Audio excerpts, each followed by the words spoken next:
First heading second question. ಈಗ ಒಂದು fraction ಕೊಟ್ಟಿದ್ದಾನೆ, ಇದನ್ನ ಡೆಸಿಮಲ್ ಆಗಿ ಬರೆದು ಎಂತ ಡೆಸಿಮಲ್ ಎಕ್ಸ್ಪಾನ್ಷನ್ ಅಂತ ಹೇಳ್ಬೇಕು.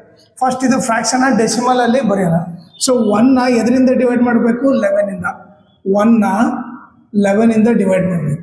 ಈಗ ನೋಡ್ರಿ 11 ಟೇಬಲ್ ಅಲ್ಲಿ 1 ಹೋಗಲ್ಲ. ಸೊ ಏನ್ ಮಾಡ್ತೀನಿ, ಒಂದು ಪಾಯಿಂಟ್ ಇಡ್ತೀನಿ, 0 ಹಾಕ್ತೀನಿ. ಓಕೆ, ಮತ್ತೆ 11 ಟೇಬಲ್ ಅಲ್ಲಿ 10 ಹೋಗಲ್ಲ. ಅವಾಗ ಏನ್ ಮಾಡ್ತೀನಿ, ಇಲ್ಲೊಂದು 0 ಹಾಕಿ ಇಲ್ಲೊಂದು 0 ತಗೊತೀನಿ. ಈಗ ಹೇಳ್ರಿ 11 9 99 ಆಯ್ತು. ಓಕೆ, ಎಷ್ಟು ಉಳಿತು? 1. ನೀವೇ ನೋಡ್ರಿ, ನಾನು ಸ್ಟಾರ್ಟ್ ಮಾಡಿದ್ದೇನು 1ಇಂದ ಸ್ಟಾರ್ಟ್ ಮಾಡ್ರೆ ಮತ್ತೆ 1 ಉಳಿತು.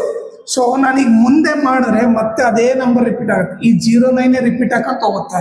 ಬೇಕಿದ್ರೆ ಚೆಕ್ ಮಾಡ್ರಿ, ಇಲ್ಲಿ ಪಾಯಿಂಟ್ ಐತೆ, 1 0 ತಗೊಂತೀನಿ. 11 ಟೇಬಲ್ ಅಲ್ಲಿ 10 ಹೋಗಲ್ಲ, ಮತ್ತೇನು ಇಲ್ಲೊಂದು 0 ಹಾಕಿ ಇಲ್ಲೊಂದು 0 ಹಾಕ್ಬೇಕು. 11 9 99, ಮತ್ತೇನು ಉಳಿತು? 1.